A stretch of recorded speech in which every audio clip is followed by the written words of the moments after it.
Sorry, looks like I was on mute. Okay, hello everyone, and I'm Sunny Prasad, and welcome to today's meetup. Today, we'll be doing we'll be learning about Flutter widgets with Maliha from DDU DSC, Naryad. And let me welcome Maliha. Hi, Maliha. Hello, Sunny. So let me tell you something about Maliha. She is an Android, not yes, she's a developer. You can call her developer. She's an Android developer with DDU DSC. She's a student basically, and she has started learning Flutter in last 6 months, and she made an app for management of DDU DSC chapter, and she has also made she has also published a package on pub.dev to create charts, to draw charts on Flutter, and it runs on web too, so you can check it out. And uh, so how has been your experience with Flutter, Maliha? Pretty good. I started with Java, but then after moving to Flutter, I realized how easy app development could be. Pretty good. So so tell us about today's session. What are we going to learn today? Okay, so the main aim is to build a UI. That is, we'll be building a page, an entire page in Flutter. But before moving to that, we will also see some of the basic widgets that we will be using in building that application. Some most basic widgets like containers, rows, columns, and also custom paint and animations in Flutter. So will we need something special or some kind of setup on our computers, or So we have another way? to build Flutter applications, you generally need a Flutter SDK, but today we're not going to use that. Today we are going to use dartpad.dev, which is an online editor for Flutter, where you can write code snippets in Dart. And we will be building the entire UI in Dartpad itself. So no, you will not need any installation, just a good internet connection. So okay, I'm excited to see what we are going to learn today. And so everyone, you can follow Maliha while she tells us how to build different kind of widgets, and you can turn on your dartpad.dev, or you can also do this on CodePen, right, Maliha? Yes, sure. You can use Okay. CodePen or Dartpad. Okay, so stage is all yours, and yeah, thank you. Thank you, Sunny.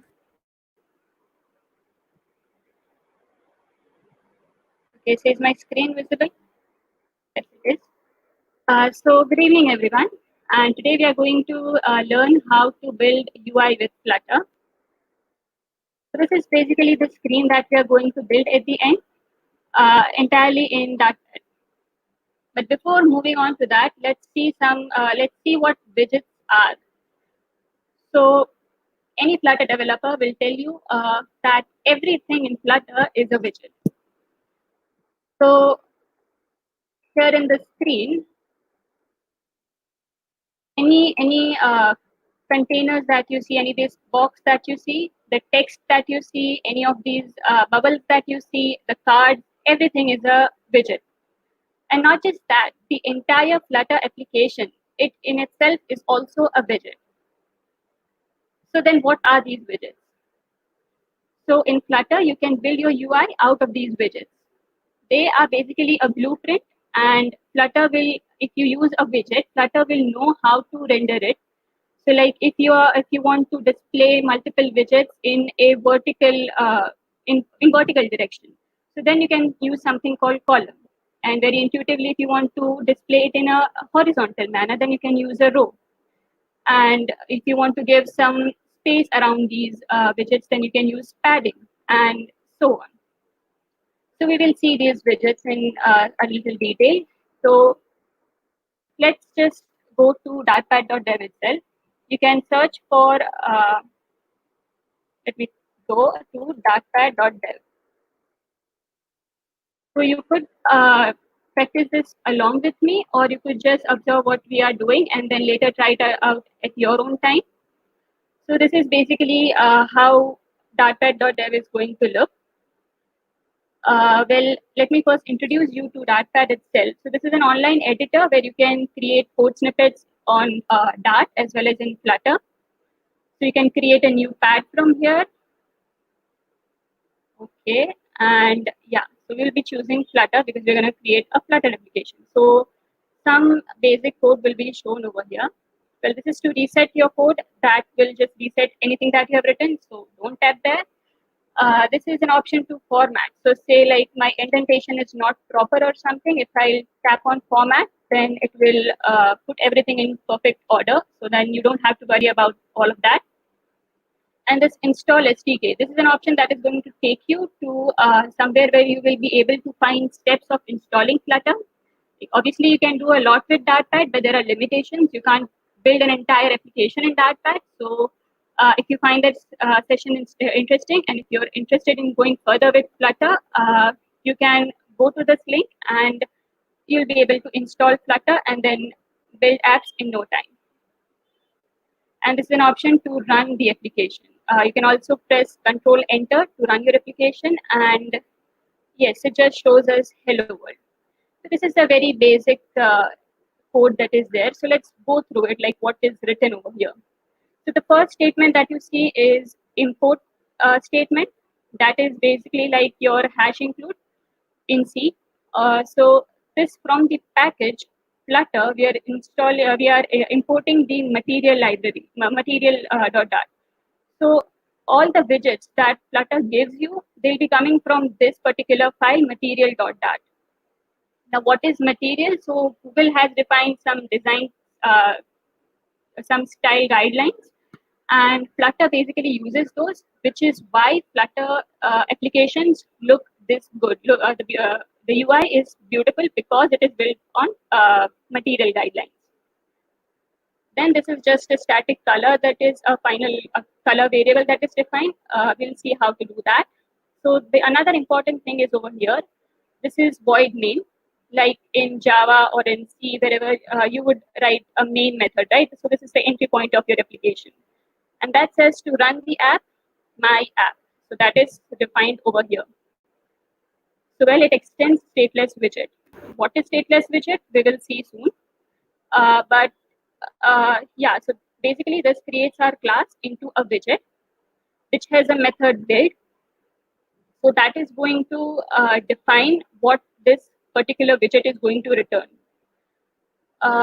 Okay, so we are returning. So you don't have to actually remember this. Like whenever you create a new pad, this will already be given to you.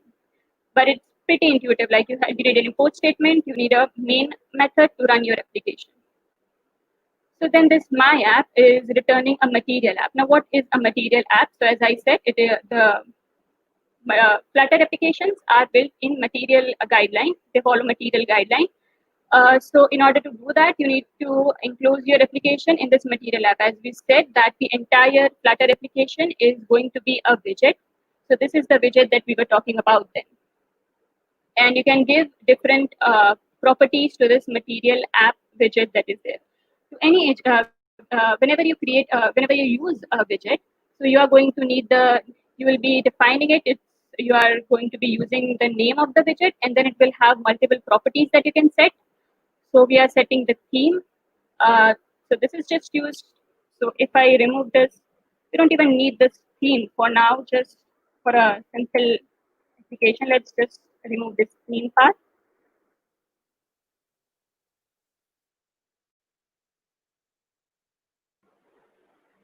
So now we can see it's just a white screen, and then we are just returning this hello world.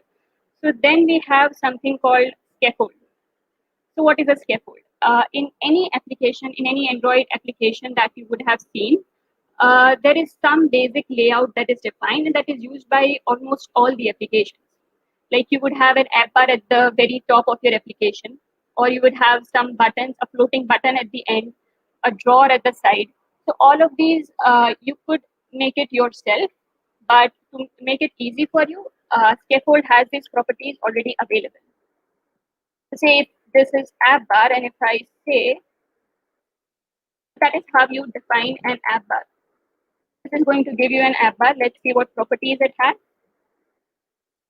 There is something called title. Yes.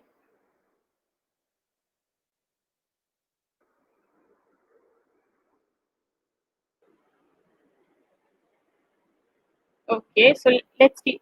So yeah, one another thing very good about Dartpad is the documentation tab right here. So when you will see that title requires a widget, but this is a string. This is not a widget. So you have to wrap it around a text widget. Also, the name of widget here, they are very intuitive.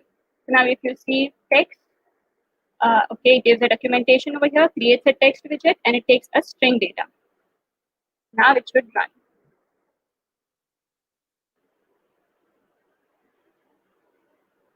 And that is how easy it is. You can see just by writing this one line of code, we can create an app bar. And okay, so now when Flutter gives you these widgets that are there, but you can also build your custom widgets. So when you do that, say this my widget thing that is there over here, we are building that widget ourselves. And what is that returning? So that is just returning hello world over here. So let's see some of these widgets. So the first widget that we are going to see is a container. What is a container? Let's look in the documentation itself. So it says that a widget that combines common painting, positioning, and sizing widgets. So say you have this text, you want to create a box around it, you want to constrain it, and you want to give it some padding or a color, something. So then you can wrap this text around a container. And let's see what properties this container has. So it says color, you can give a color to it. The very important properties that are this height and width. So let's define that.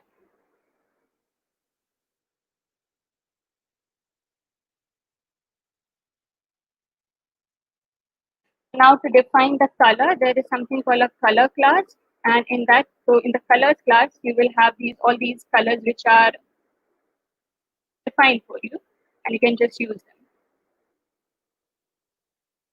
So that is going to give us a container. Now, why is it shown in the center? Is because this my widget is wrapped in a center widget. So that's why it shows you in the very center over here. So that is about container. Now, in Flutter, when you would want to build your UI, you are going to create a tree-like structure, a hierarchical structure. Like in HTML, you have some tags inside which you create other tags, like an unordered list, and it will have list items in it, right? So if you have experience in HTML, you would know that how layout is created in a hierarchical manner. Similarly, with Flutter, we have this child property that is available to most of the widgets, and inside that we can give something like say text.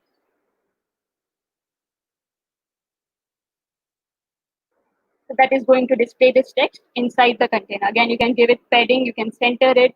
So that is how one inside the other you can keep this widgets, and they will be built in that order. So that is about container.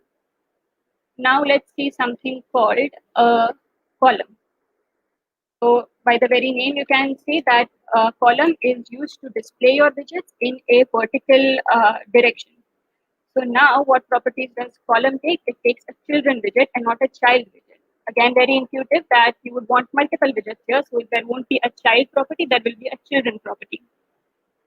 And I can put my container inside over here. And let me create multiple containers, right? We would want multiple children.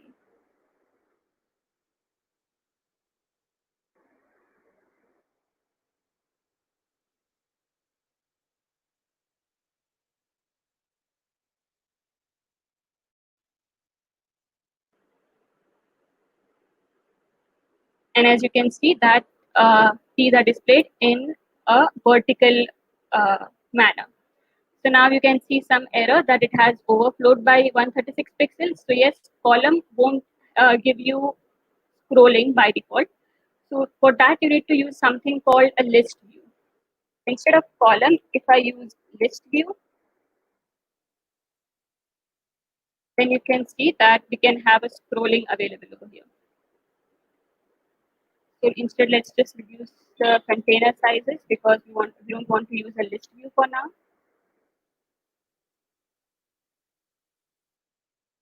That was about column. Similar thing is a row. So that is going to display it in a vertical manner, in a horizontal manner, sorry. So then you have different properties available to row and column itself. There is something called a main axis size. That is how much do you want your widget to occupy. So that has two options, max or min.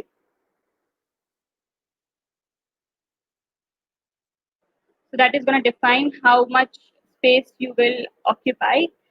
And so currently it does not because you have not wrapped it around something else. Like say if I wrap it around a container,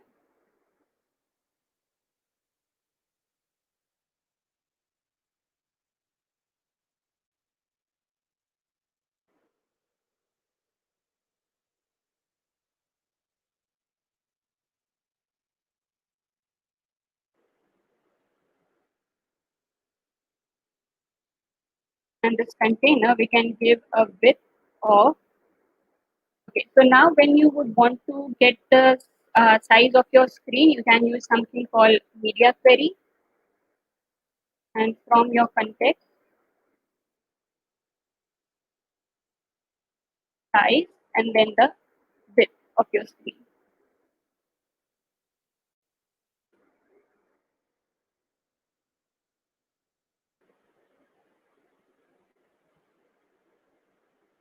Okay, so now if I remove this width available over here,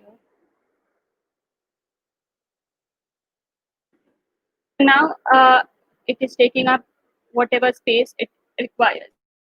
Now we have something called main axis alignment. Now by default, this main axis alignment is a chart, but you can define different alignment, right? Face, center.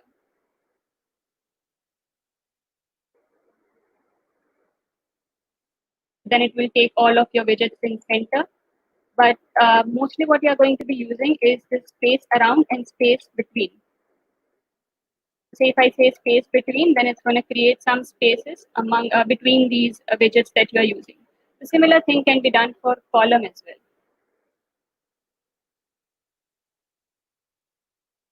It's going to keep some space between them. If I say space around,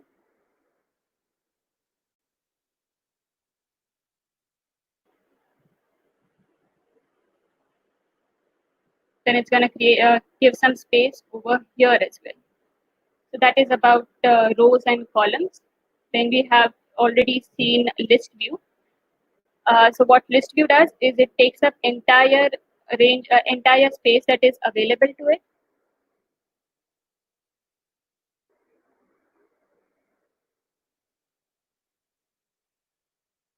Currently, we've defined the container. That's why it only takes this size which the container is taking. We have only defined the width. But if I remove that,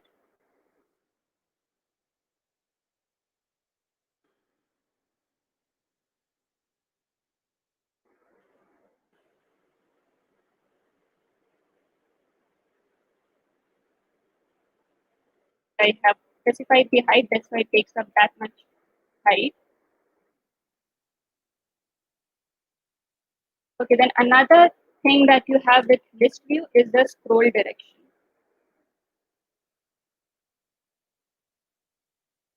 Not the scroll direction. Scroll direction, which you can give as, okay, so that takes an axis dot vertical by default, but you can give it an axis dot horizontal as well. So then it defines in which direction is it going to scroll. Currently, I only have these 3 containers, but if I have more, then you can create.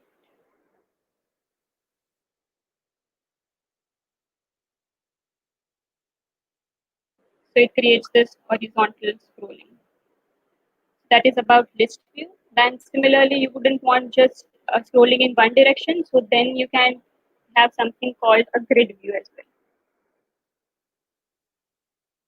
So not just one widget in your main axis, you can have multiple. So grid view, you can create it from count. That is, currently we will specify how much count we want. So it says that the cross axis count is required. So if our main axis by default, which is going to be vertical, the cross axis that is in horizontal, how many number of widgets do you want over there? So for that, you will define this cross axis count. Say I want 2 of my widgets. Then it will put 2 in one in the cross axis. If I say 3, then will put 3 in the axis over here. You can also have a horizontal scrolling in grid view that is available. Let's see what other properties it has. We have something called cross-axis spacing. Whenever you are using these properties, you can always see what kind of what value it expects. Right? It says over here that it expects a double value. Or say if I say if I use a padding widget, then it's gonna, let's see. Okay, so before that, if you want to create some padding around the grid view, then we have this padding available. So then this padding says that it requires an edge inset geometry. You can't give a double value over here directly. Then I can use edge insets dot all. So that is going to create padding in uh, all the directions, top, bottom, left, and right. So that you can see this padding that it has created. So similarly, you can explore more properties of grid view as well. Let's see what other widgets. So we have covered, okay, most of them, yes.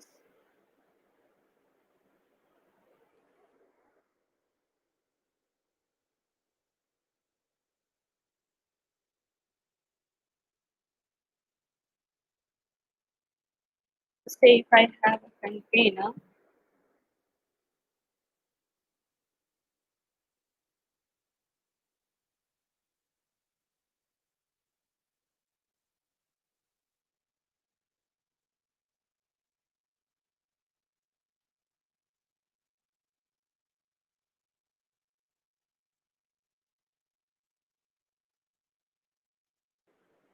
okay, we require a semicolon over here.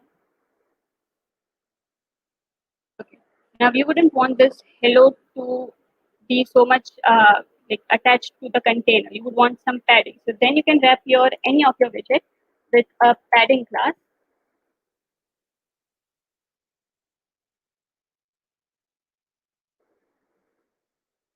We format this. Okay. So then it says that the padding property is required because why else would you use it, right? As we have already used it, we have something called edge insets.all to create padding in all the directions. We have something called symmetric. So that takes like, okay. In symmetric, we can have vertical and horizontal. So in just vertical will, as the name suggests, create padding only at the top and the bottom. Horizontal would create padding at the left and the right. Here I say,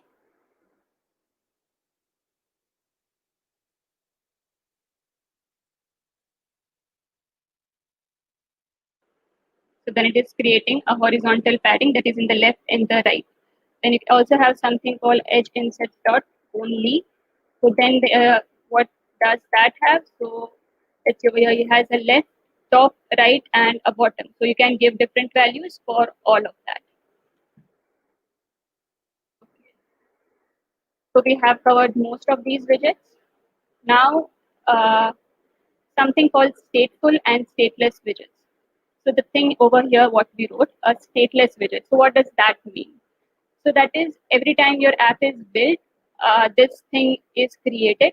It knows that it has to display a container and a text in between like so. That is done once. But so then you would want to change your state. Like the text that I have shown over here, I have said hello. So I would want something like a dollar count value. Let's define that count over here.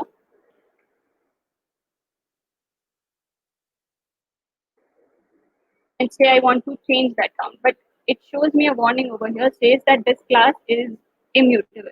So there is no way that I can like it does. It advises me to not use fields which are not final. So it always has to be a final field. So the value won't be we won't be able to change the value. Uh, so we can have something like a stateful widget. So what is that? Let's see.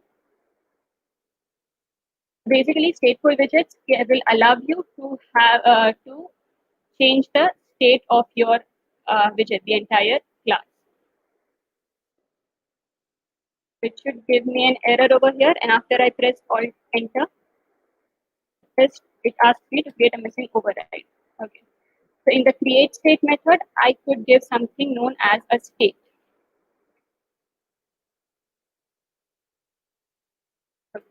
So what is this? So in stateless widget, you only have this one class in which you have the build method, which returns what your widget should look like. But in stateful widgets, you have something, this method available, which is create state, and that is going to return your state. So then you will have to define the state as well. And that is going to extend state of what type, of the type of your widget.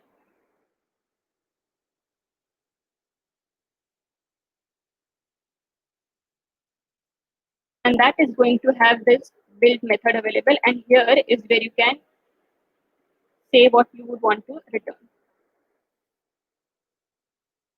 Let's shift it count variable in our state itself.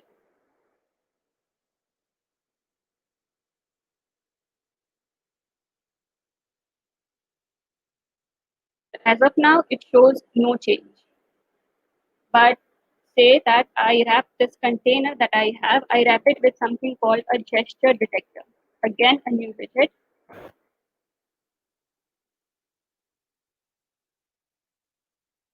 So that is going, so what does this gesture detector does is, well, you have buttons which are the default widgets for buttons that are available.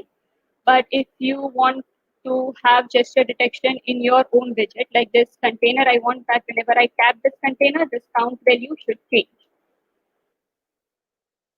So then this gesture detector has a property, it has many properties to detect different gestures. Let's see them. So on double tap, on force press, and on long press, there are many, but we are going to use on tap. So what does that require? It requires a function. Now to set the state of your widget, that is to rebuild it, there is a method called set state. Now this method is only available for the stateful for the state class. That is, you can only write it in a stateful widget. In this set state, I'm going to say that the value of my count variable, I'm going to increment.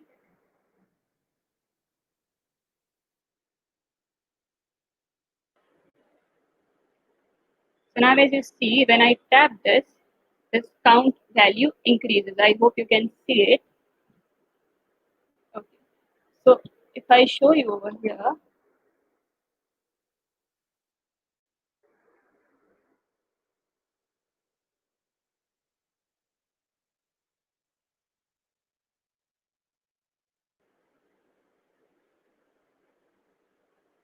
okay, so it says build. Now I tap again, it's going to be built again. So whenever I say set state, this entire state class that is going to be built, whatever it is returning inside this build method runs again and again with the updated value of whatever variable you have set. So that is about state widgets. So say you want to increase or decrease the size of your container on tap, or any change of state that you want to create. For that, you're going to use stateful widgets. Otherwise, if it remains same as it is, then for those widgets, you're going to be using stateless widgets. So the widgets that we have seen, container and rows and columns, so these are all stateless widgets because they don't change their state unless you wrap it around something like gesture detector and or not just that, unless you do something like changing the state. So I can even put the dollar count over here. Okay, I don't need to use dollar. So I can use count and it will give me an error because it does not accept an integer, it accepts a double value. I'll increment 10 every time.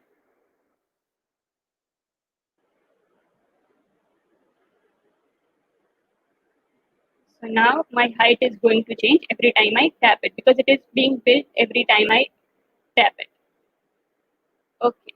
So these are the simpler widgets, and these widgets, containers, column, row, these you are going to use in almost any Flutter application that you are going to build.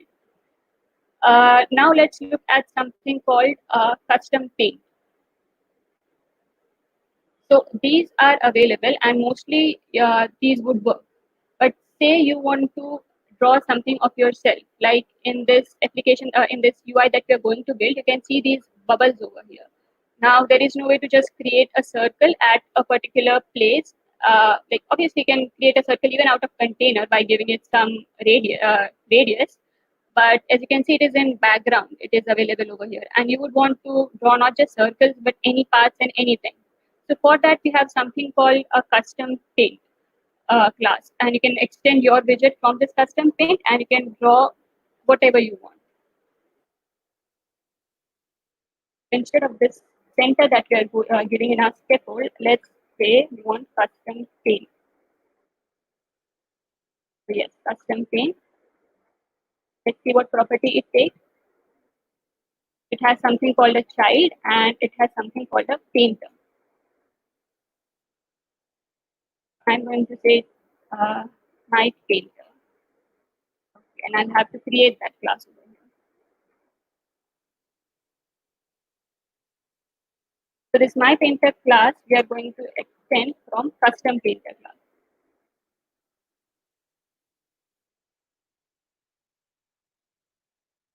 Okay, now let's override the important the method. So these two methods, paint and should repaint.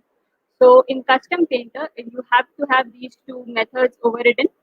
So there is something called, let's look at first, should repaint. So that is if you want your widget to be repainted whenever this is called.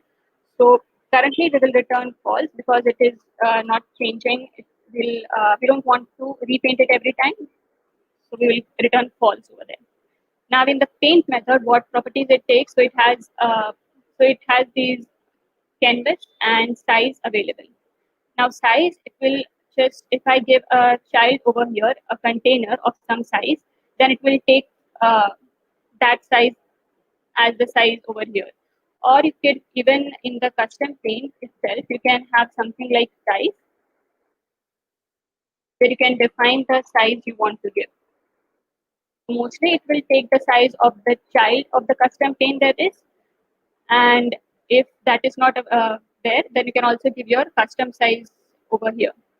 So what will custom paint do is whatever you draw over here, that is going to be drawn in the background, and the child that you are going to give will be built on top of this background.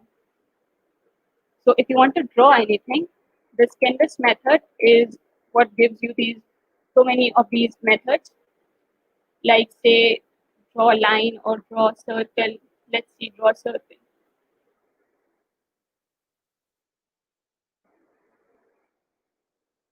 In the documentation, if we see, we have something called offset that is needed, a radius and a paint. So this offset is going to be the center of your circle where you want your circle to be. You have to give some x and y values. That is defining that this is the center, a radius of 50. And then there is something called paint. So that will define how your circle is going to be drawn. So let's create that. Now paint does not have a constructor that is available, but you can set these different values. So say color, what color do I want? Okay, let's select blue. Similarly, you can give you can set multiple properties of the paint class. Say style. Style is taking something called painting style. Let's see what that has. We can have fill or stroke, let's say stroke. Then we would also want to define the stroke width.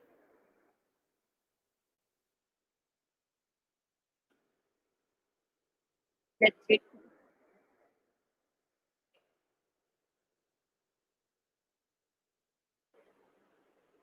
So then you can see that we have drawn this circle. Now if I change it to fill, then it will be a filled circle. So similarly, there are multiple methods that are there. Let's see some more. So flip path, which is requiring a, okay, let's say draw path.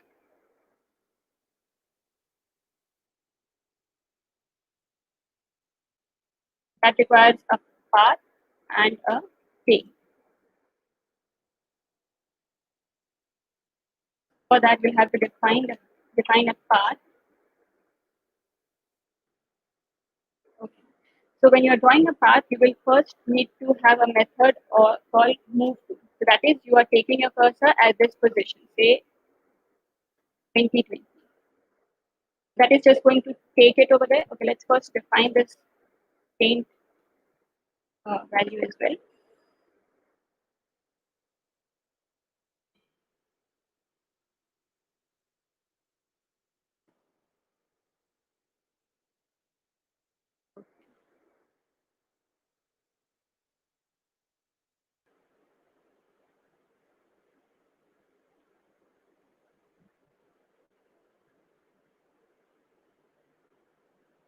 So now you see nothing has actually happened because we didn't draw anything. We just moved our cursor at this position.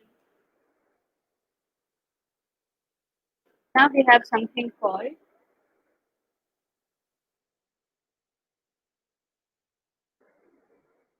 this is move to. Now we have something called line to. Let's say x remain the same and y to change.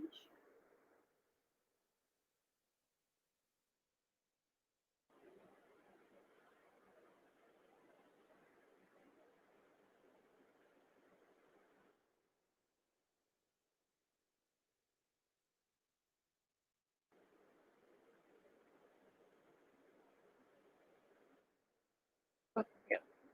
So that is just defining this path, and then we say draw path.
Why is that not working?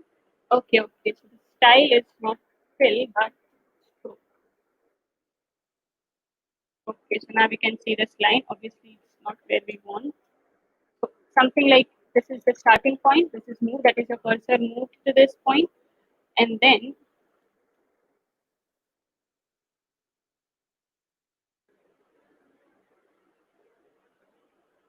we lined it to this point. So you can take it anywhere. So why it was not working is the painting style was defined fill. Now obviously a line has to be a stroke. Now we move it to some other point. Let's say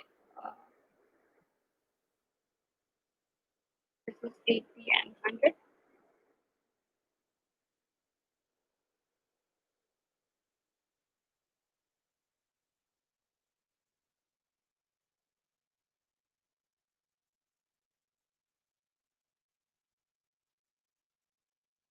Okay. Now say you want to close this figure, so then you don't have to again calculate this where it should go, but you can just say something like path dot close. then it will close your figure. So obviously here we knew that the starting point was 20, so you could have just given path.line to 2020. But say if you are generating these points dynamically, then you wouldn't know. So you can use this path.close to close your figure that is there. So that is about custom painter. Now let's look at something called animation. So before moving on to animations in Flutter, let's see what animations are. So, and so what are animations? Why do we need them? And how to create animations? So animations are basically like if you have a container which has a certain size, and now you want to change the size of the container. So you want to increase the size of this container. Then you have two options. You can do it instantly, or you can do it gradually in a period of time. So why would you want to do that? Is just for user experience. It does not add any meaning to your application. It is just for user interface, but it looks good, right? Instead of doing it instantly, if you're gradually increasing this size of your container in say a second or two, then it would look good. Now the third thing is what you're going to need to create this animation. So animations in Flutter are not very simple like all of these widgets that we have used, like just writing app bar, then it has multiple properties and you can create this widget. The animation is not as simple like giving animation, say my start point, my end point, and say animate, so it's going to animate. It's not as simple as that. So first, what things would you require to build an animation? So let's see.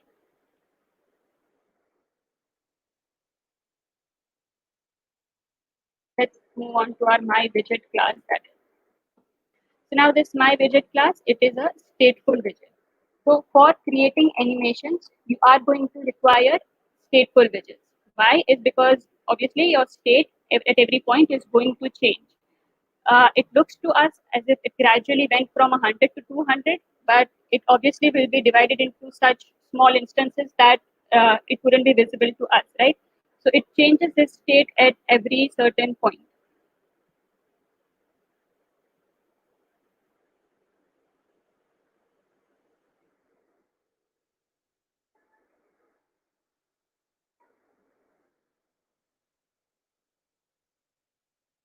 Let me shift this class to the end.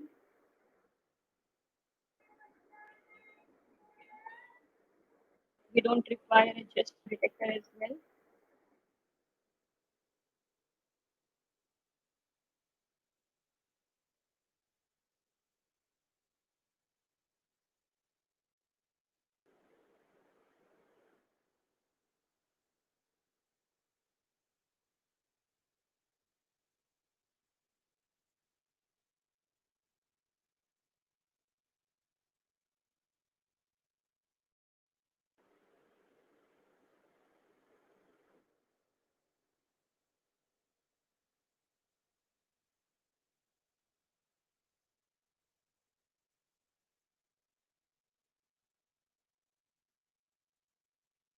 Okay, now let's say I have this container and its size we want to change from 100 to 200, and that we want to animate it. We don't want our application to instantly change this size on one tap.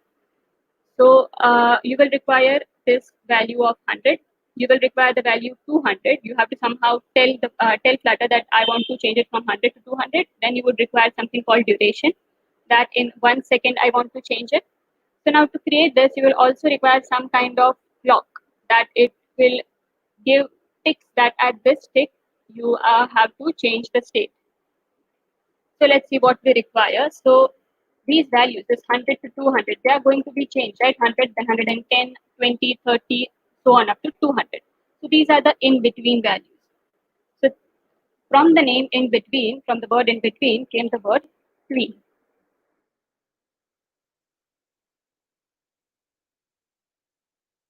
So this tween has properties of begin and end. So begin, I'm going to say 100, and end, I'm going to say 200. So what this tween does is it knows to give values of in values in between 100 to 200. But how will it give that? Like, is this screen enough for us? So let's see what this screen has. So it has something called transform. So that takes a double t value. So what is this value of t? Is at which particular instant of time do you want this? You want the value of green. Like green value is going to change from 100 to 200. So at this particular instant, I want this time. So how to get this? So for that, we have something called an animation controller. What is an animation controller? It is something that is going to control your animation. That is, it will drive this animation.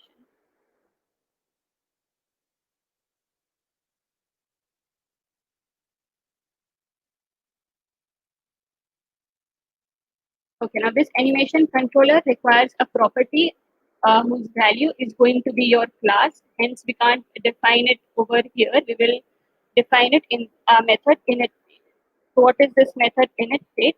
Is it will any initialization work that you want to do for your widget is you can do in init state.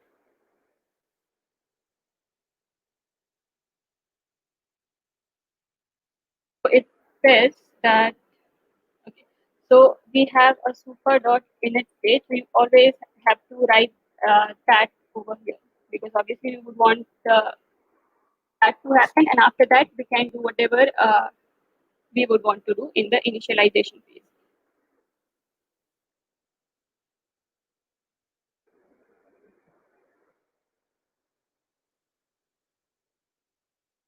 This animation controller, it has multiple. So it has something called duration. So yes, we want to give a duration.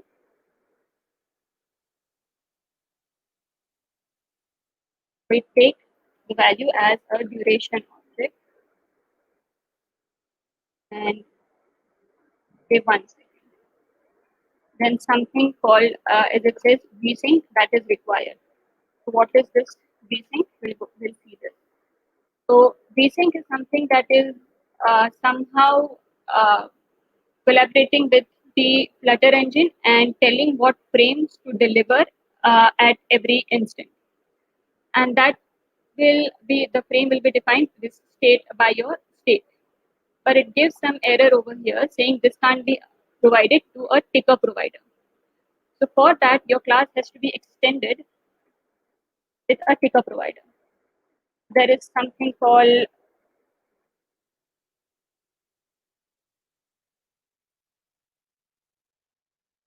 single ticker provider state mixin, a very, very long name.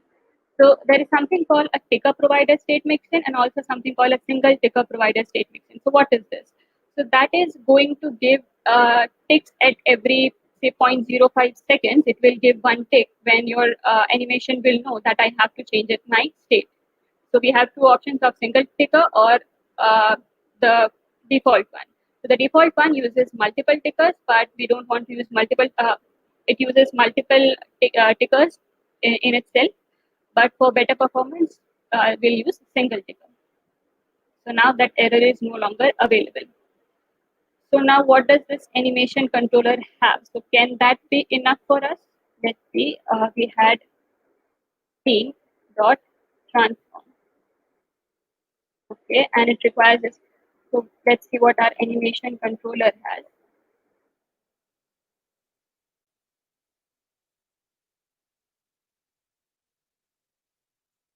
So the value. So this value is a double value, but that is giving your text the current value of the animation.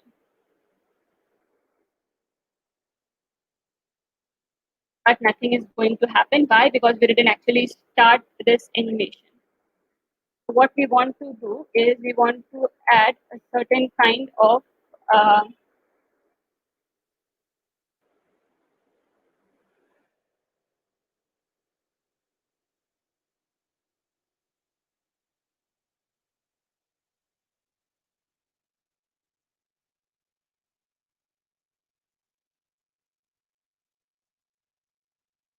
we want to add a listener. So then whenever the state change occurs, this is what we want to do. So let's just write set state over here.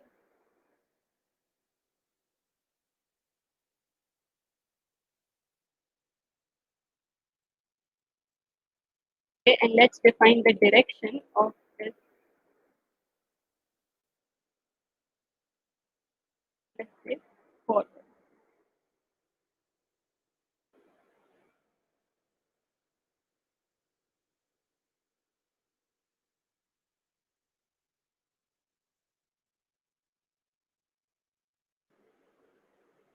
Okay. So the animation does work, but you wouldn't want to calculate this value every time. So for your ease, we have something called an animation as well, an animation object. So animation controller is basically an animation, but you can also, it is extended from animation, but you can also have an animation widget as well. And this animation we are going to set as screen.animate. Screen.animate, this method gives us an animation, and now let's add this listener on the animation itself.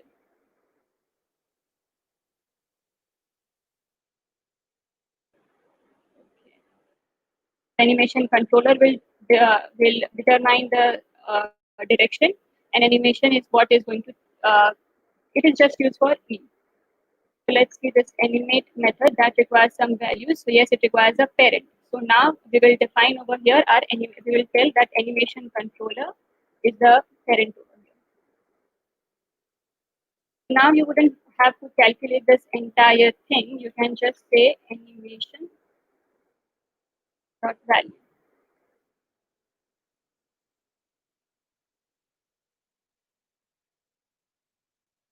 Now we can see that it is animating. So why do we require all of these three again? So queen is just giving you the intermediate values that are there. Animation controller is the one which is controlling the animation because it takes in the duration and it takes in this ticker provider so that gives you the text, and this animate method returns an animation. So you don't require this, but this animation is a kind of a convenience class available so that you don't have to calculate the value of animation at every instant. And so directly from animation.value, you will get this. But to do this set state in the add listener, this is not a very good practice. Let's see why. Because as we saw earlier, set state is going to build this entire thing.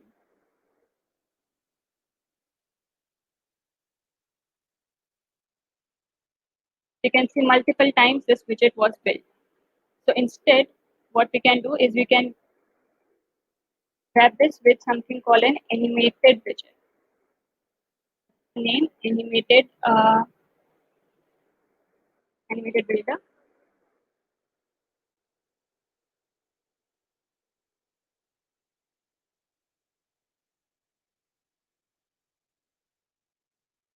Okay, so it does not have a child property. What it has is it does have a child property. Fine.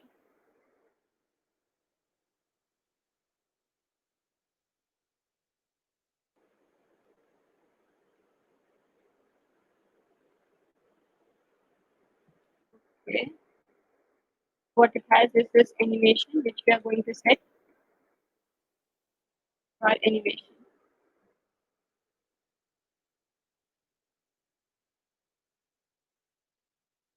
Instead of child, we have builder over here, and that takes the build context.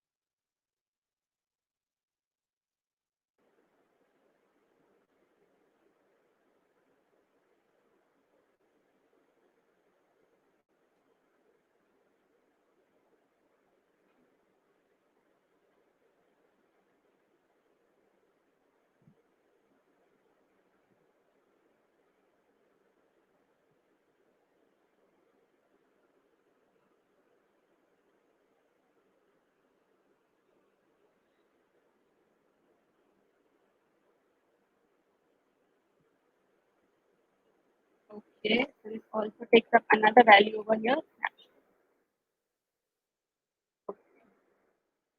So now, if you see, now I'm going to remove this listener from here. It still works, and you can see that the entire widget was just built one time. So you can have you can have a column of widgets. There are multiple widgets, and only one widget of all of those is animated one. So you don't want your entire screen to be built every time, which is why using this set state over here is not a good practice. This is so for writing an efficient code, we are going to use something called an animated build. So that is about animation. Now finally, let's go on to build this UI that is there. So let's identify what widgets are we going to require to build this entire widget. So as you can see, there is this 1, 2, 3, all these are arranged in a vertical direction. So we require a column. For this John and John Smith, it is in one row, and you can see like it is at the very, it is set at very end. Again, John and John Smith are separated, like they are in a vertical direction, so we can use a column there. We'll be using a column over here. These cards that are there, it is very much visible that they are defined in a grid view. Then we have these bubbles here. For this, we are going to use our custom paint.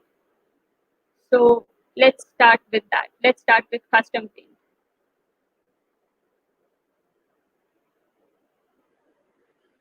So as you can see, we don't have any title over here, and the app bar that is there is completely white. So this text that is there, I'm going to remove that text. There should be something like color or background color.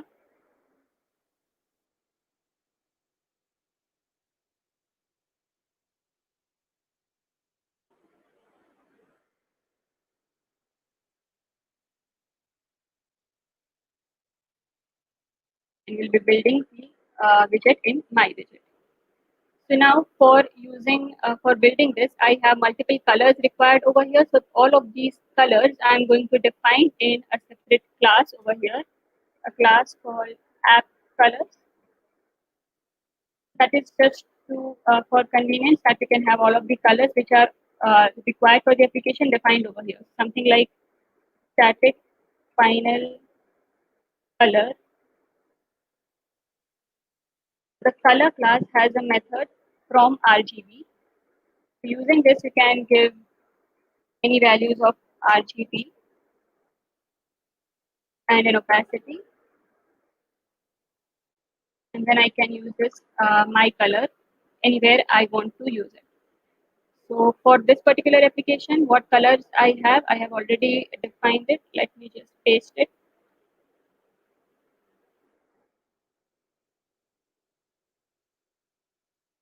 These are the colors that we are going to use for this particular application.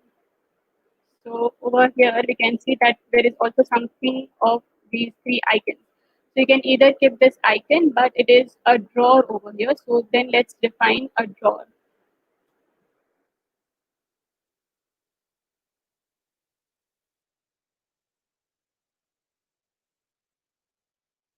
So now we have a drawer, but it's not visible because it's white in color.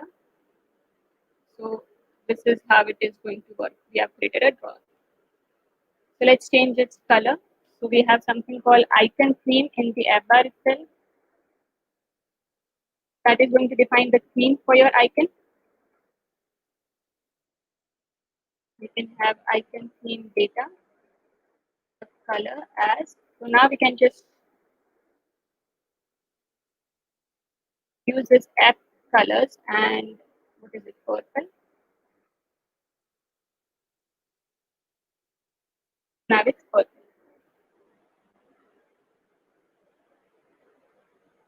Let's remove this container from here.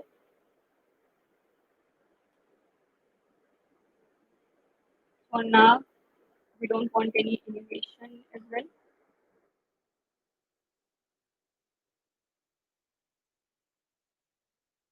Okay.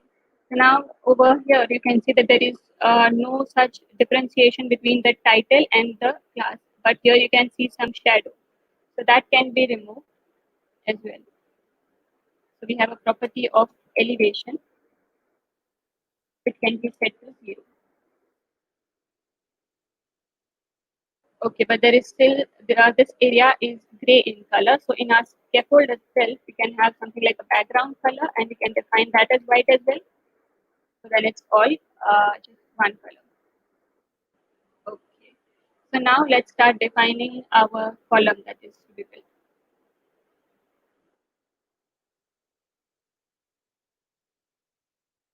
But before that, let's first create our painter, right? Let's first create this background that is there of these bubbles and how we can animate them as well. So we have seen animations as well, and we have seen custom paint as well, which shouldn't be as difficult.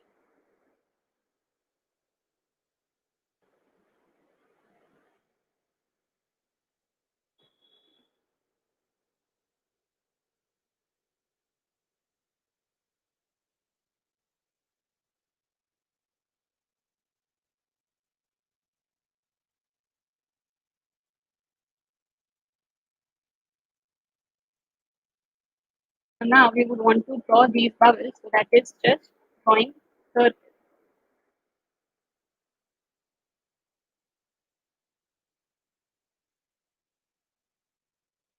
at certain offset, certain radius, and paint of color. Let's say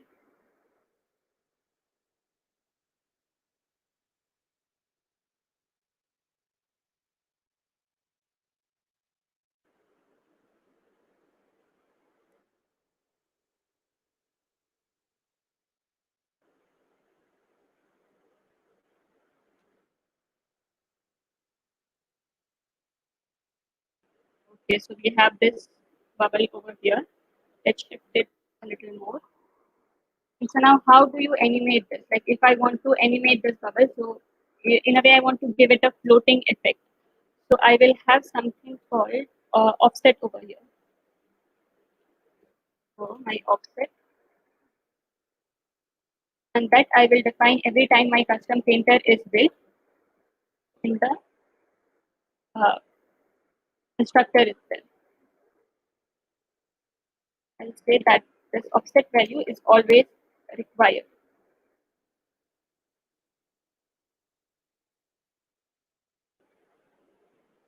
Okay, not the custom painter, but my painter is the name of a class.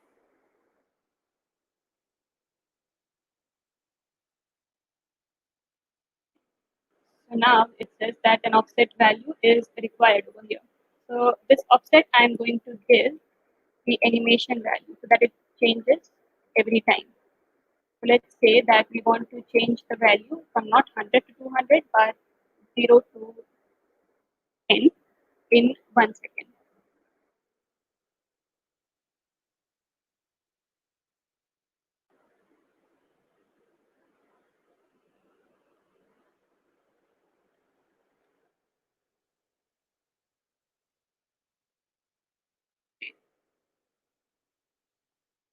So then I can add this value over here. My uh, set. Let's see.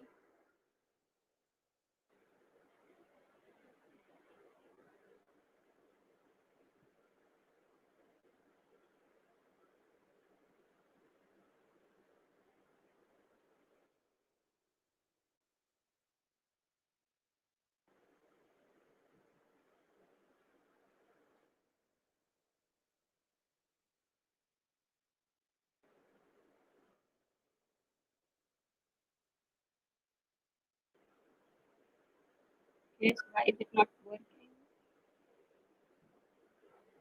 So we've defined between a controller and animation.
try to print this value of animation.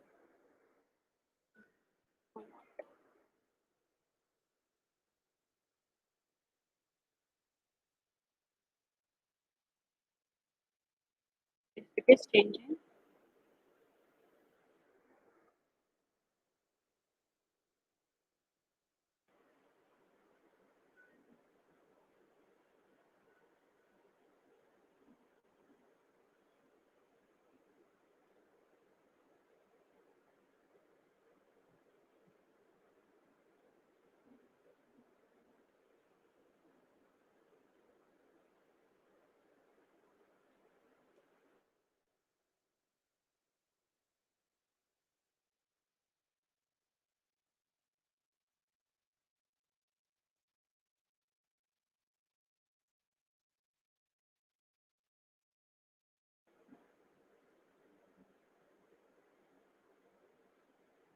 okay, so that is not happening.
For now, let's just say animation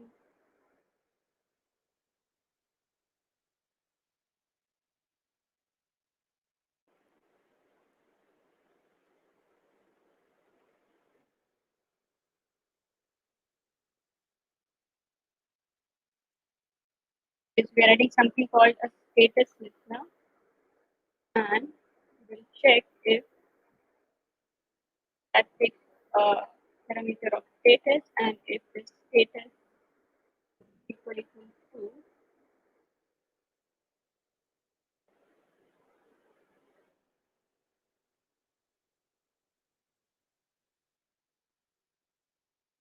completed, then we are going to say animation controller dot reverse.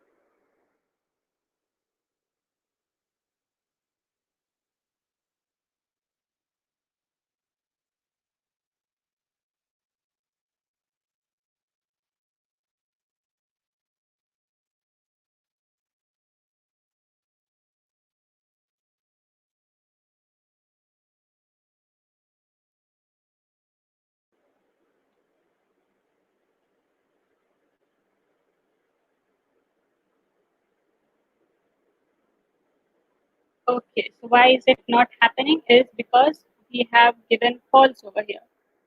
Obviously, we'll have to give it true so that it is built every time, and okay, now it is animating.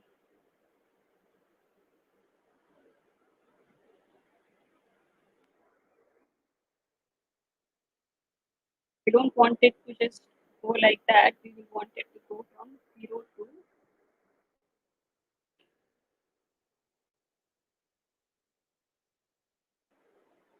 and we have added a status listener. So if the status is animation status dot complete, if it is completed, then we would want it to reverse. We would want the controller to reverse. Otherwise, if the status is not otherwise every time, but if the animation is dismissed, then we would want it to move forward. So now you can see it's kind of hovering over here. It's not very much visible because this value is too low. But I guess now it is visible that it is going back and forth. So I can give multiple of these bubbles in the entire screen with different colors and different offset values. So I can say plus or minus offset, so accordingly it will move in a particular direction. So that I have already defined, and I'm just going to paste it over here.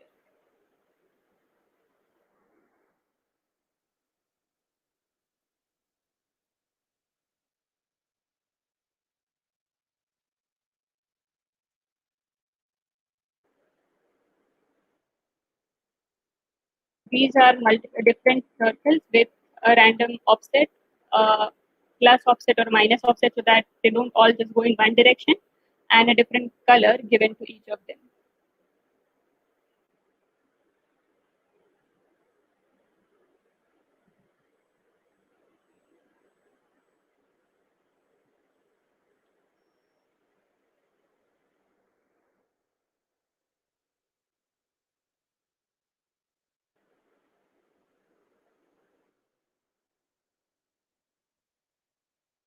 Now we can see that there are these multiple bubbles and they are animating. Okay, so that is about the background. Now let's move on to building these other widgets that are there on top of it. So let's go to this. So we will require an entire column for all of these widgets to be in. Then we will require a row which is taking the maximum size that is available, and inside that we will have another column for this John and John Smith. So where is our my widget class? Okay. So the center will be my.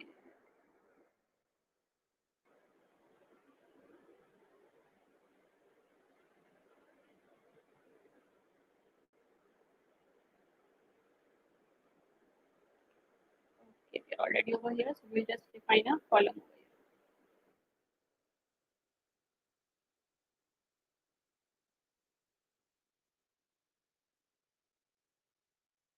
here. Given as an array of widgets.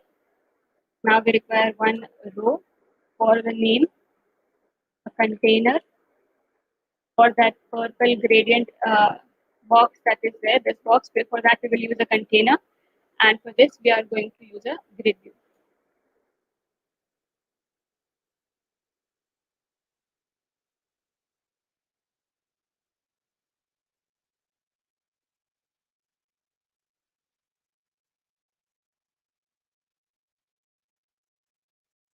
As we know, we have to give a cross-axis count for grid view to not give us any error.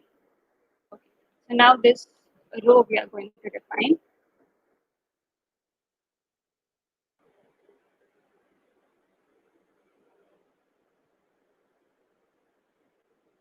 So this row is going to be aligned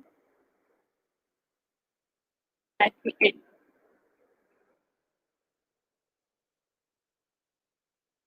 And what children will it have?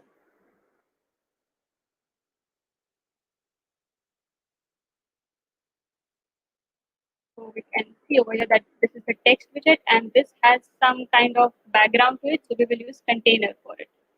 So this text, again, it has some padding at the right side. So we will use some padding for that.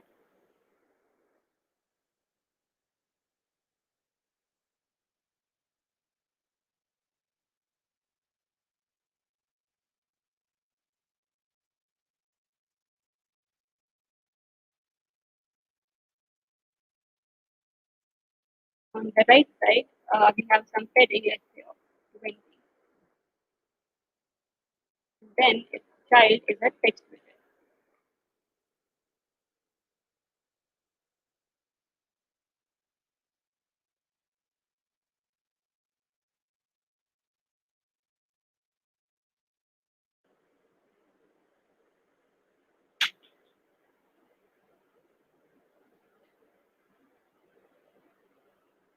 Not working.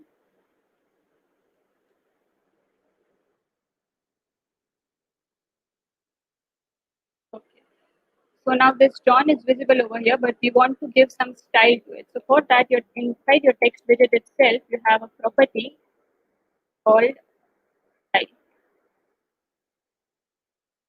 that takes a text style. Let's format this thing.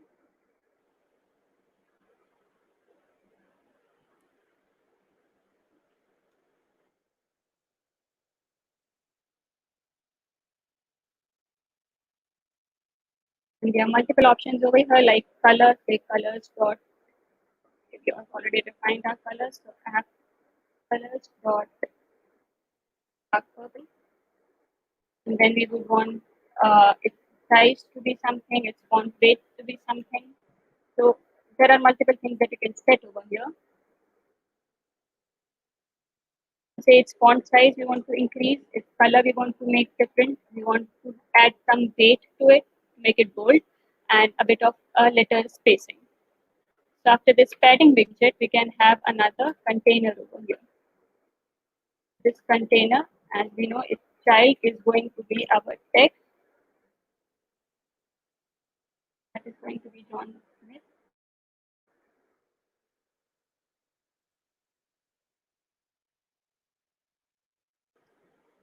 Okay, so we don't want this to be in a row, we want this to be in a column. So, okay, so this was supposed to be a row, and inside this, we have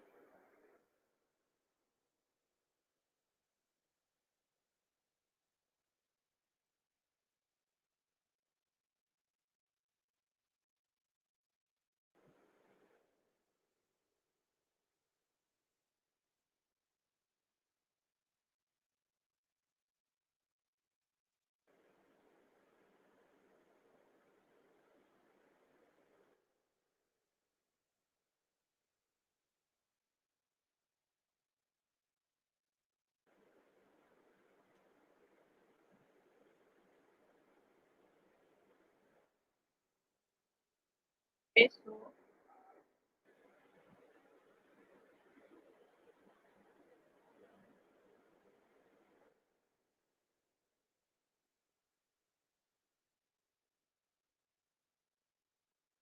let's remove this entire thing from here. Let's see.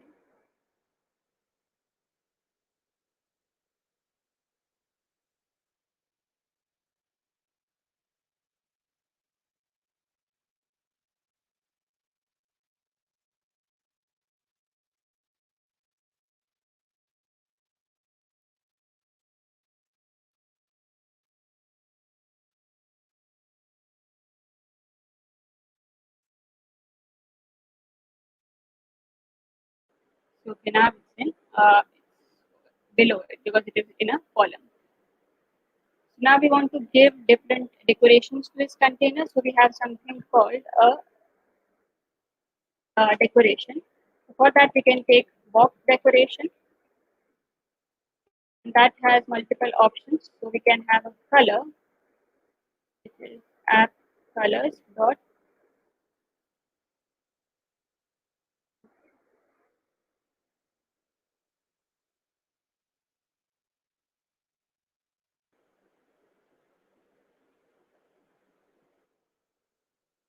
Now we don't want it to be so small. We can give some kind of height and width to this container.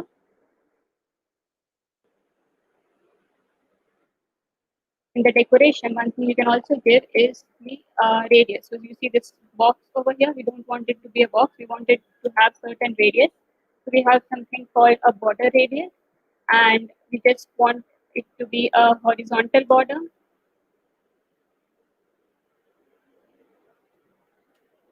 A horizontal border with a left value of horizontal is only in the over here. So only the left side of the border we want to give a curve of 20. So that is what we have defined. Now this John Smith over here, it we want to align it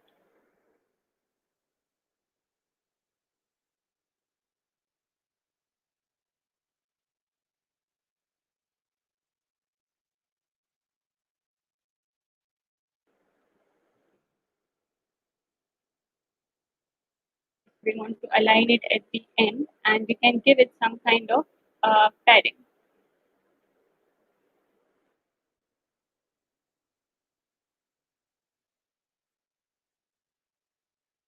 I'll give it some kind of padding, and we can add as child this text, and we can put our padding over here.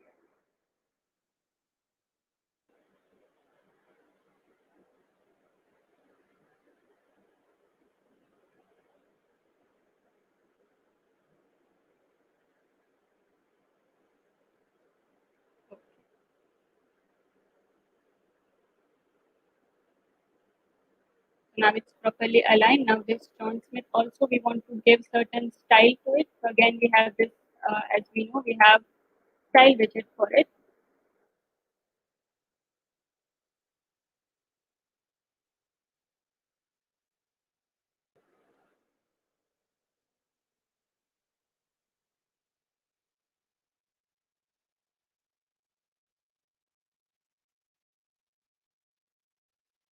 So okay, now it looks good, right? All right. So now after this container, now after this entire row that we have defined, we want another container over here. This container, again, if you see, we have certain padding over here. So let's just add some padding as well.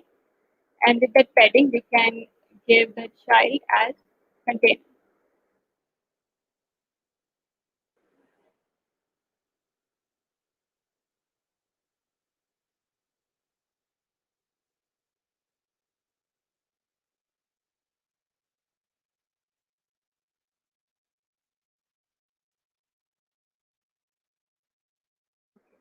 So the decoration is again going to be the box decoration, and we are going to add some border radius to it. So this time we are going to select border radius dot all because we want border at all of these sides. As you can see over here, at every side we have some border radius available. Okay. Now after this we have something called gradient. Let's see if that is available. So in the decoration itself.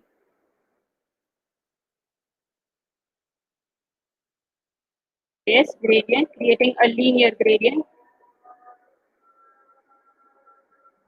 Let's see what properties it has. The colors property itself that is required over here. So we can give two of colors which we want to create a gradient of. Okay. Then we have something called begin and then something called end. So that is something like where do you want to start it, from the top left corner, from top right corner, from the center, or where. So we can say alignment dot center left to end to alignment center right.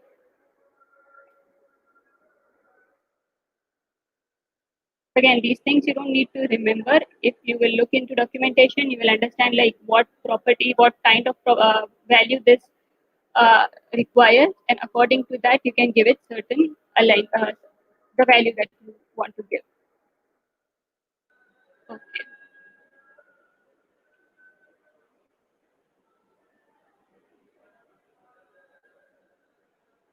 So now, unless we have something inside the container, it's not going to be visible to us. So let's inside this container, let's okay, now when you press on this format, it is going to format it, but it won't do it properly unless you give commas after every property that is defined.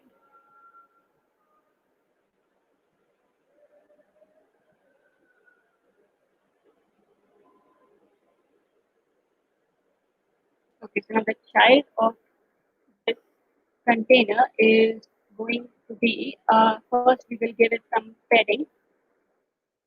As you can see that there is a lot of padding inside over here. So we will give that padding.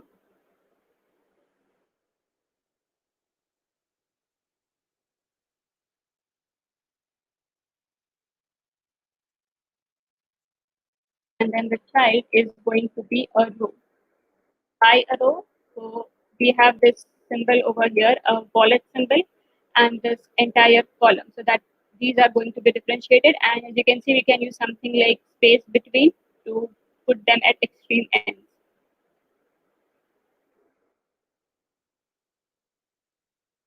So let's say that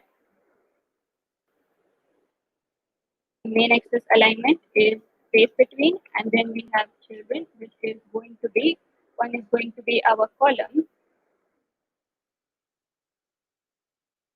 This column will have different text. So now this could be just one text, but this text, as you can see, one is little lighter and one is a bit darker, bold text. So then these can be separated via rows. Similarly, this can be separated via rows as well. And we can give different text styles to it. So that I think everyone must be pretty familiar with by now. So I'm just going to place that code over here.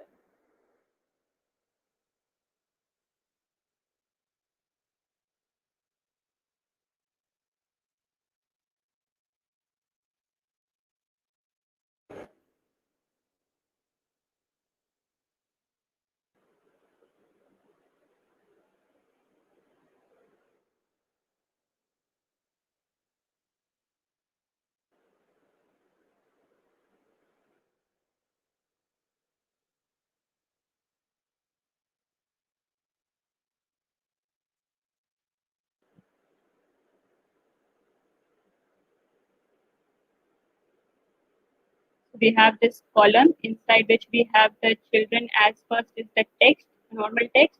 Then we have a row for BTC and 22 as one is normal and one is having bold effect. Again for USD and this. So again, this is normal and this is bold.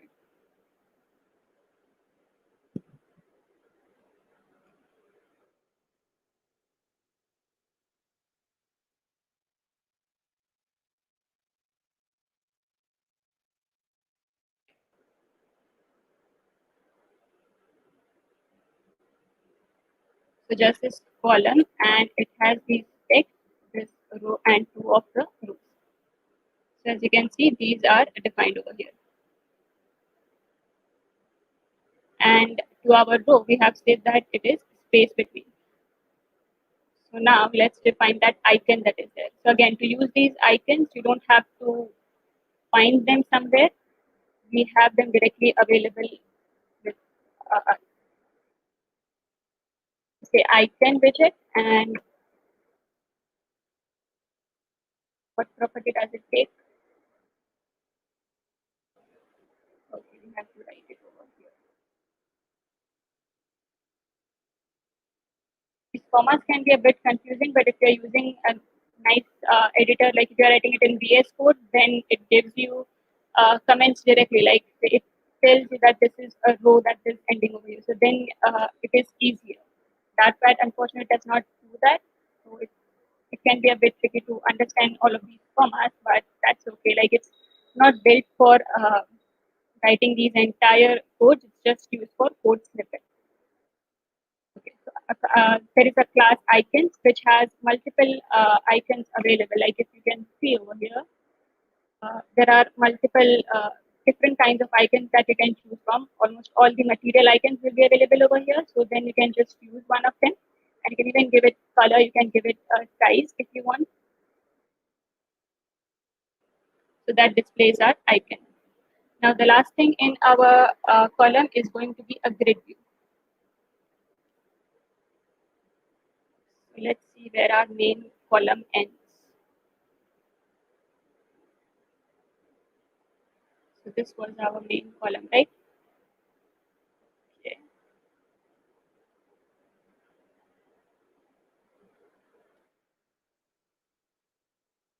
Now I'm going to say grid view dot com.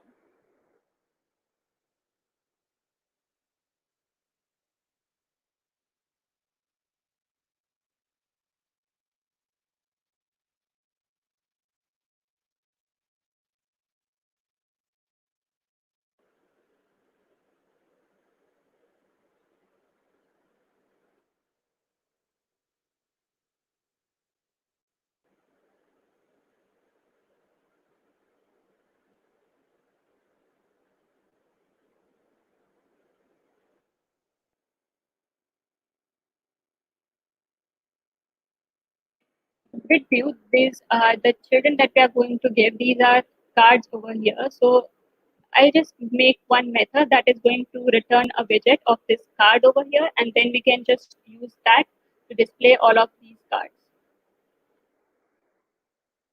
Let's say returning a widget, my card, it will take certain value.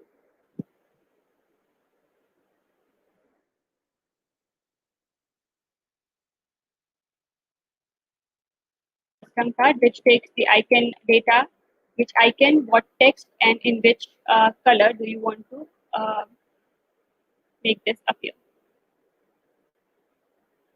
And that is returning something called a card. So we have this widget card available with us. So that what is that used for? It gives you an elevation to your container by default, and it is going to make it appear like a card. So we can give it an elevation of some value, and then the child value. It again takes a child. Let's see what we have done over here. So I have given some padding, get some padding around each of these cards over here. And then inside a column, we can have this icon and the text that is there with some text style. So let's see, font size, we can directly give it something like 12, and that should be okay. And yes, the alignment for the column, the cross-axis alignment is start at the very beginning. We want to start, and at so that is that we want to start on the left-hand side, and the main axis alignment is going to be space between. So that is given over here. So now all we have to do is use this custom card.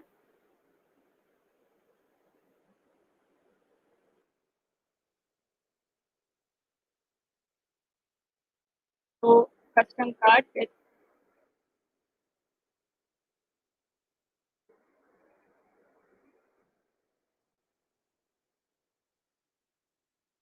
why I had done this screen width thing before is to make it more responsive, but for now we can just give it all one size.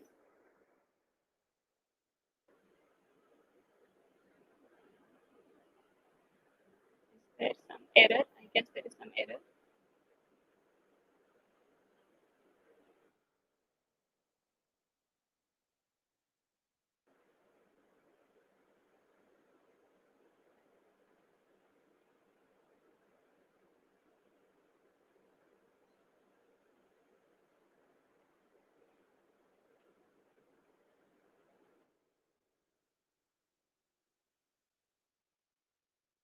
Let's just do that screen width thing, right? Uh, so for that, I'm going to define the screen width over here.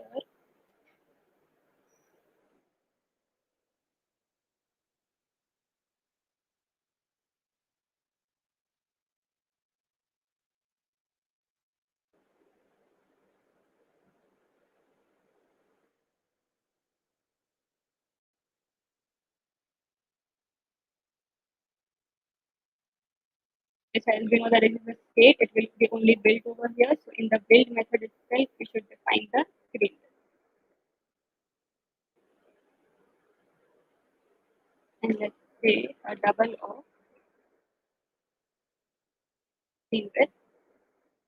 And where are we using that?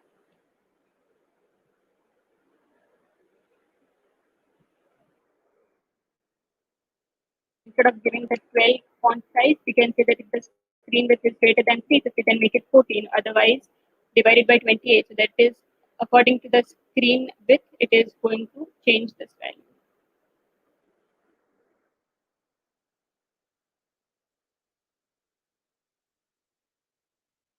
Here we still have some errors.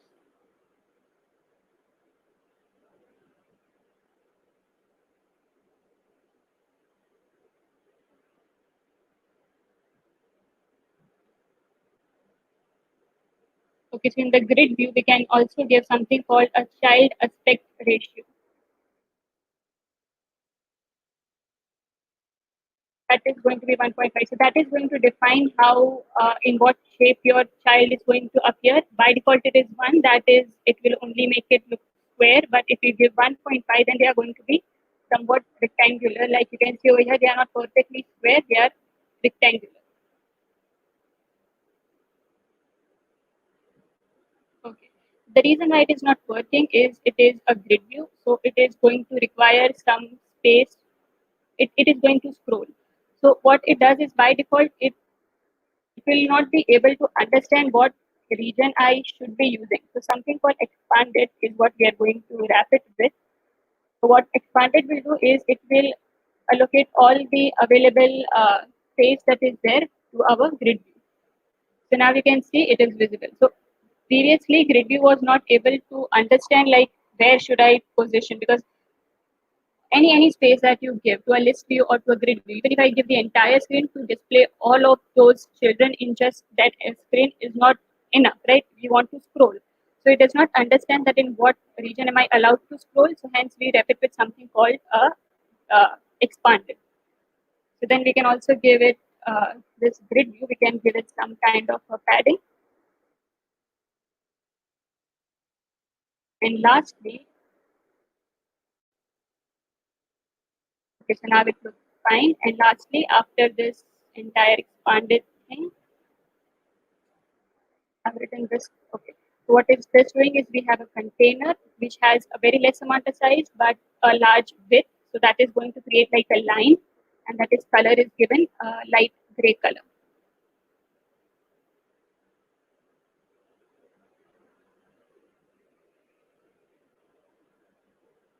So you can it's not very much visible, but that is what we have in our UI. There is a line over here. So that is what is displayed over here. So now this drawer again, it's currently empty, but whatever we did over here, the similar kind of thing can be done in a drawer. You can have containers, text, whatever you want, however you want to define your drawer. Like we did with this UI, similar kind of thing you will be able to do over here as well. So you can maybe try that out. So that is it. We have built this UI and you can see it's pretty responsive as well. If you want to change this, like you don't always want to keep it to 2, we can use the similar kind of thing what we did with our font size. If the screen width increases a certain size, then we would want to divide it by 160. That is, we would want to increase this it again, and if the screen width increases, it will adjust it in just one line. So this is it, right? So like even if it is in web view, if you're using Flutter in web, then this is what it will look like. So you can adjust it accordingly, and you don't have to do much. Like over here, it's certain adjustments you have to make. Rest, it is pretty responsive in itself. Flutter is pretty responsive in itself as well. So that is it about this UI. I will share the link of my dartpad, of this dartpad with you, in which I've also like given something in the drawer as well. So yeah, that is it about the dartpad. So we've seen everything. We've seen the stateful and stateless widget, the custom paint widget. Any questions that you might have for me?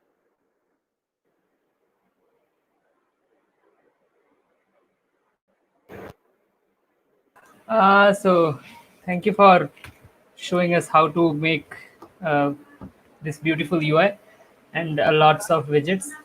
And there were a few questions which Okay. were, however, even if they're not related, they are a few burning questions of Flutter community. Okay. Which state management technique do you like to work with? Uh, Sorry, can you frame it again? Like State management technique. Which state management technique do you like to work with? in what way? I don't Uh, understand. like, for me, it is block and mobex, but I generally prefer mobex to manage states. Or Okay. maybe let me add Bharat. Bharat may have some answers because he has tried many. Uh, Hi, Bharat. Hi. So I would go with Mobex first. Okay, you guys seem like you have pretty much experience in Flutter. Me, I don't have as much experience to answer this question. Okay, no problem. We had another, yeah.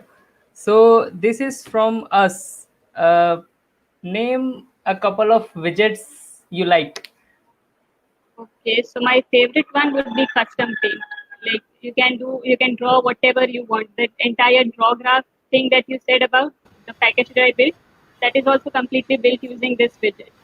So I am, you can call me an artist because I like to draw. And so if you like give me a canvas, entire canvas, and if you say like I can do whatever I want to, so that is something that I would like. So that is why custom paint is one of my favorite widgets.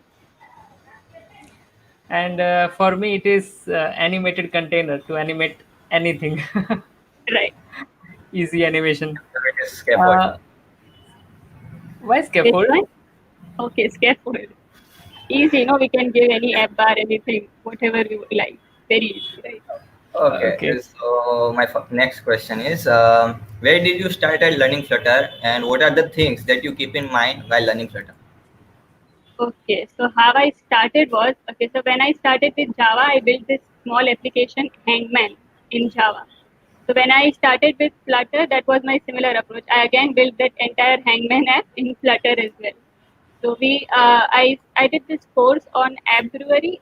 Yes, so that was a very small and very like introductory course, but that is the only covered me most of these basic steps. But then I learned via building applications by searching docs online and stuff. Like I didn't do a proper course on Flutter. Only while building, I learned it.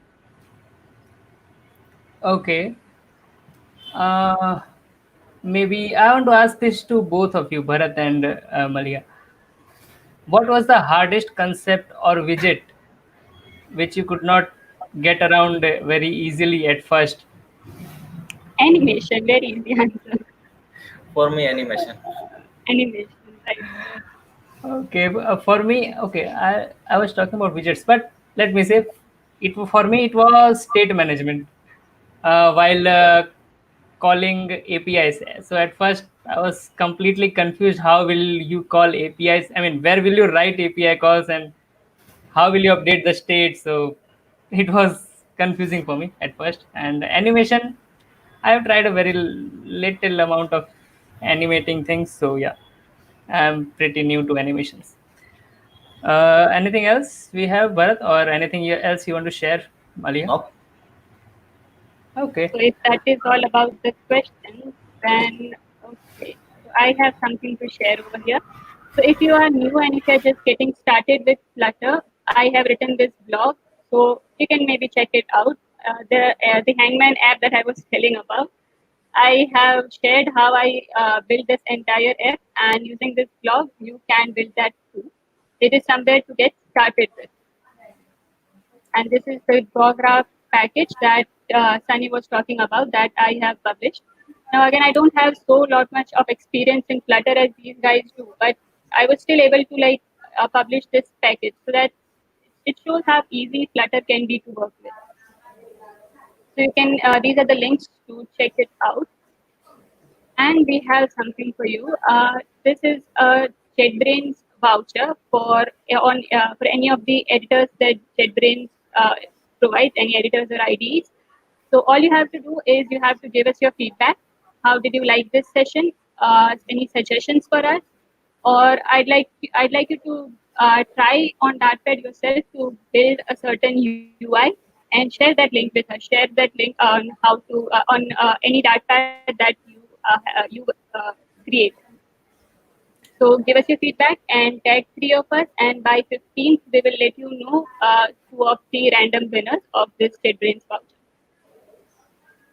So yeah, that's great. I mean, I like working with IntelliJ IDEA, and before I jumped into Flutter, I worked with JetBrains Rider to write Xamarin apps, and it is Uh-huh. awesome experience to work with any of the JetBrains products.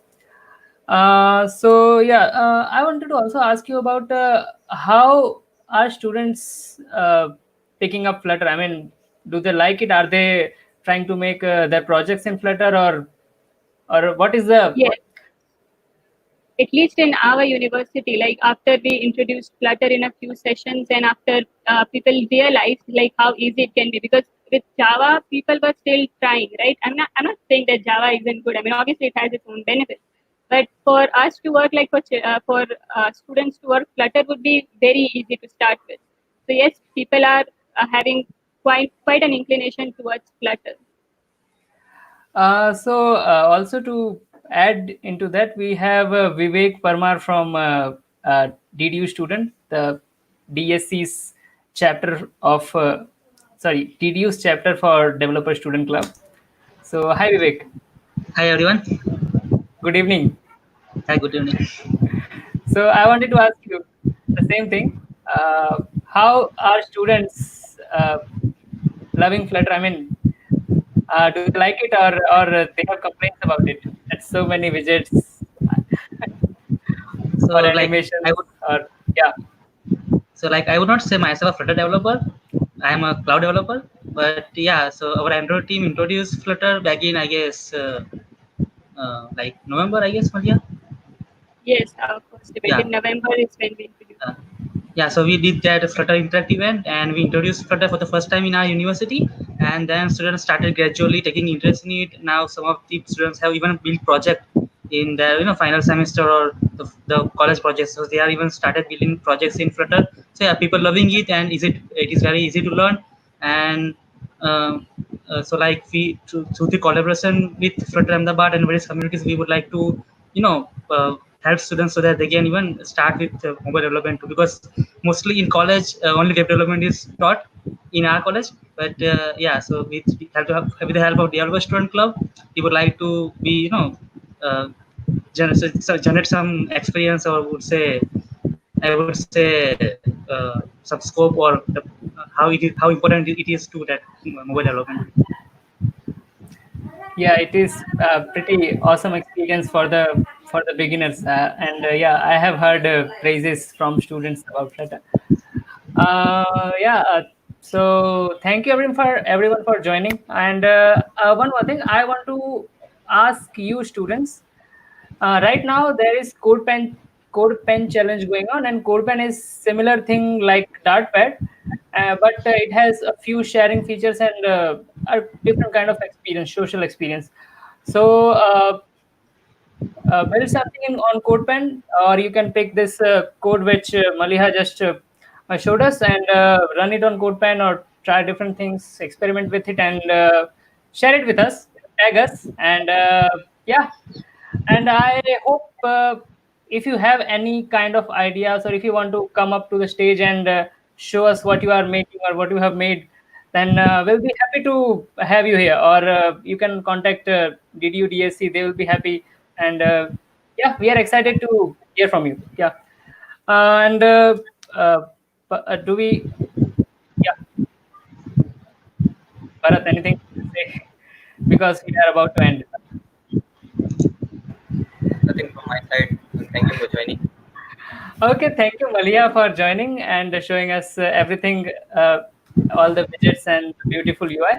And to all the audience, please stay safe, stay home, and keep building with Flutter.